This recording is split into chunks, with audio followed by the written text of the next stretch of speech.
Selamat datang anak-anak sekalian dalam kelas pembelajaran online mata pelajaran PK, WU, atau prakarya dan kewirausahaan untuk kelas 10. Pada kesempatan kali ini kita akan melanjutkan materi budidaya part yang kelima, bagian pemasaran langsung budidaya tanaman pangan. Dalam pengembangan usaha budidaya tanaman pangan, selain aspek perencanaan usaha, produksi, dan aspek perhitungan biaya, aspek pemasaran juga perlu mendapatkan perhatian agar tingkat keberhasilan usaha budidaya tanaman pangan lebih tinggi sehingga keuntungannya diperoleh akan lebih besar.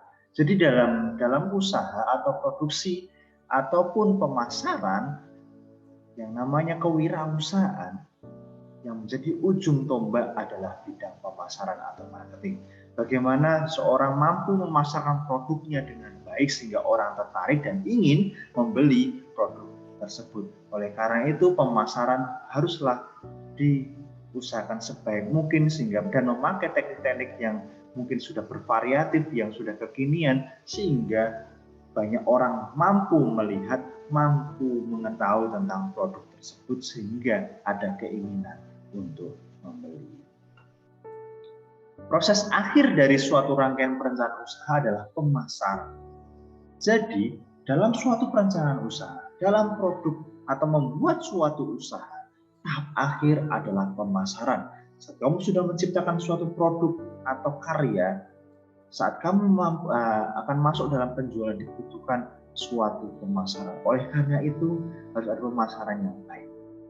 Seringkali pemasaran dianggap sebagai ujung tombak suatu bisnis, walaupun semestinya semua tahap pada perencanaan bisnis tetap penting.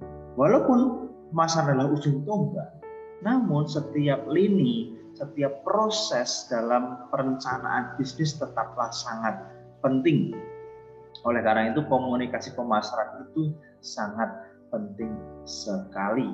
Pemasaran adalah proses perencanaan, saya ulang ya. Pemasaran itu apa sih? Perencanaan adalah proses perencanaan dan pelaksanaan pemikiran, penetapan harga, promosi, serta penyaluran gagasan, barang dan jasa untuk menciptakan pertukaran yang memenuhi sasaran individu dan organisasi.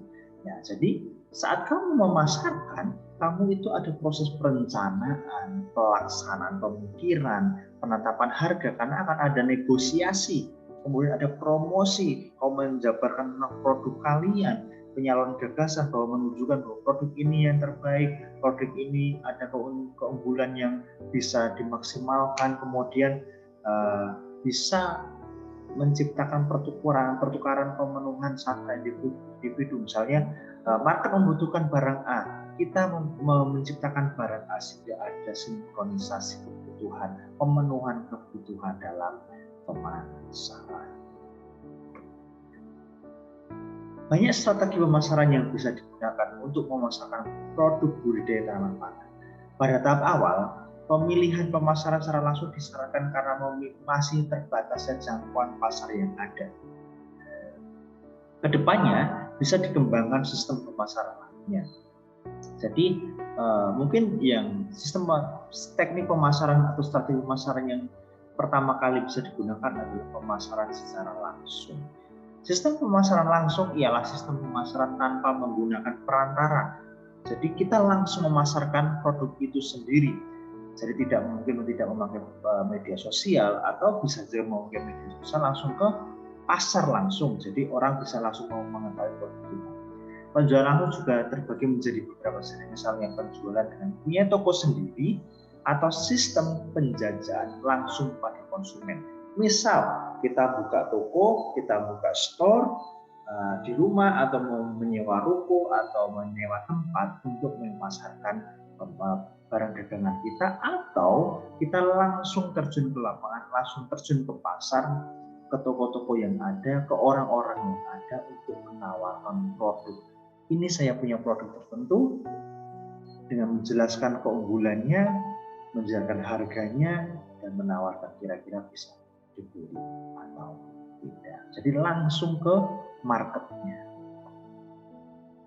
Banyak sisi positif dari sistem pemasaran langsung, diantaranya penghematan waktu dan bisa memperkenalkan langsung produk kita kepada konsumen, tidak kebergantungan pada pihak lain serta waktu yang fleksibel. Jadi keuntungannya apa?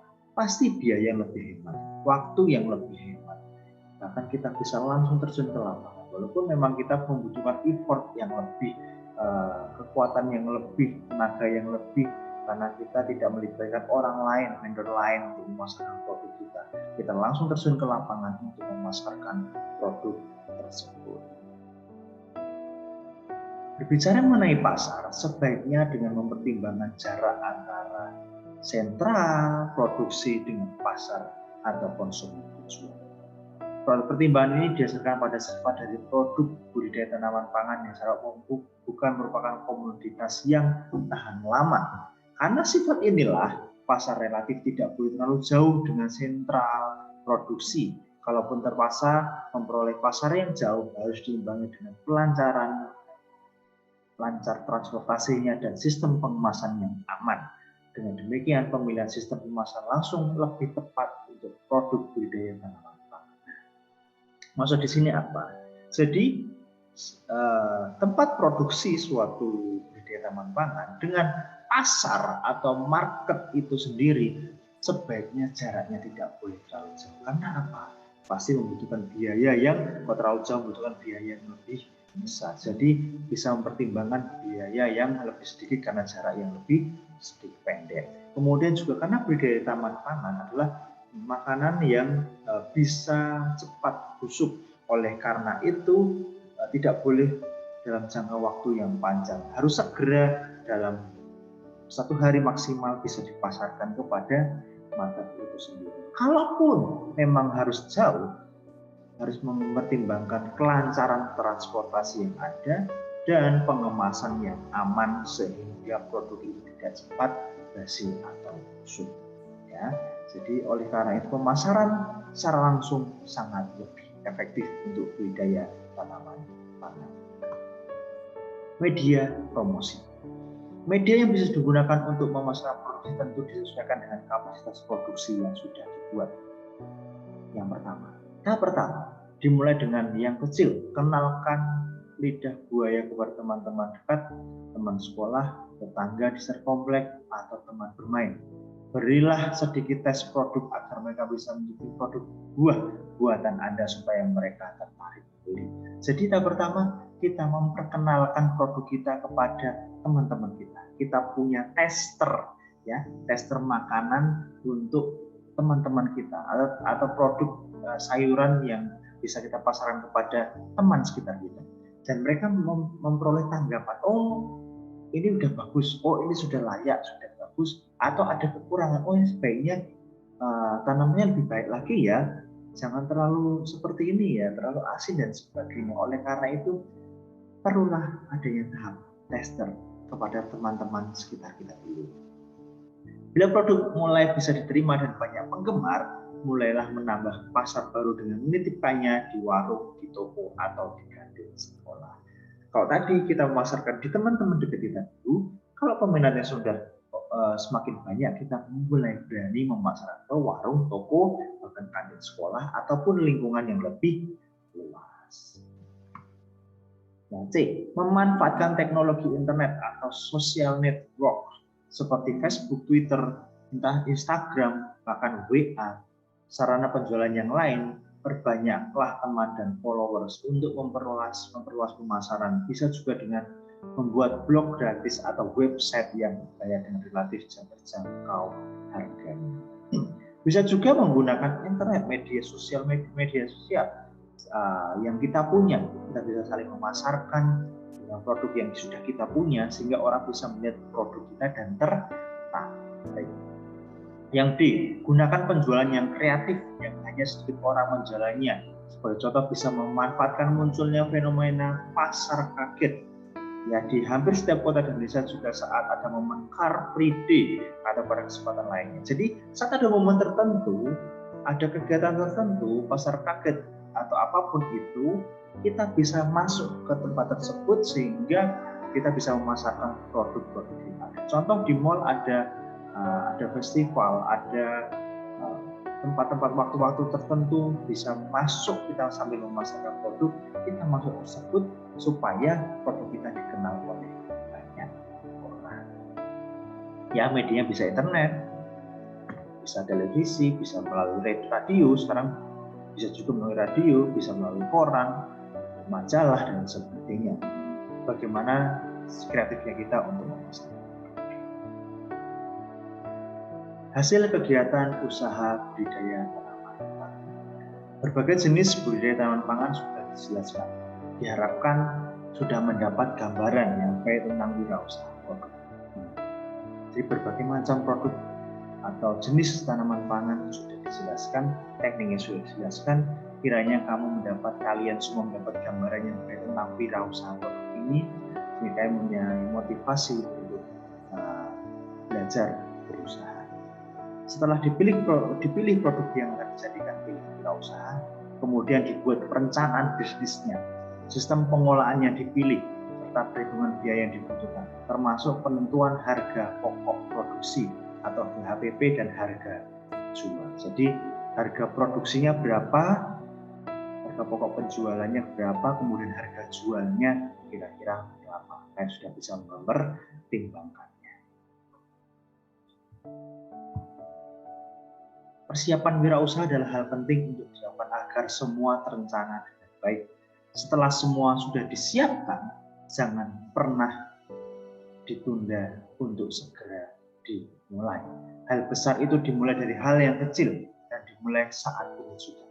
Seorang wirausaha itu seorang yang bisa menangkap peluang dengan cepat. Bahkan seonggok rongsokan bisa diubah menjadi sebongkah emas oleh seorang yang mempunyai jiwa wirausaha. Oleh karena itu, jangan pernah menunda, ambil kesempatan yang ada, siapa yang cepat, dia yang bisa berhasil.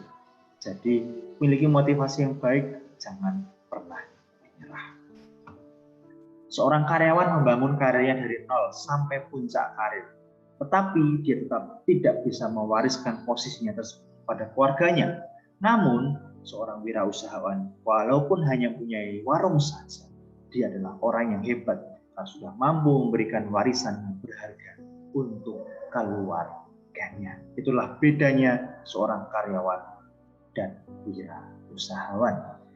Pilihan berwirausaha adalah pilihan yang cerdas. Saat kamu bekerja di suatu perusahaan atau instansi, kamu sedang turut membantu membangun suatu istana. Sayangnya, istana itu bukan milik kamu, namun saat kita memutuskan berwirausaha, kita sedang membangun istana milik kita sendiri. Demikian materi kita pada kesempatan kali ini tentang budidaya. Kiranya bisa memotivasi kalian, semangat kalian untuk mau belajar dan berusaha jadi seorang wirausaha. Selamat berjuang.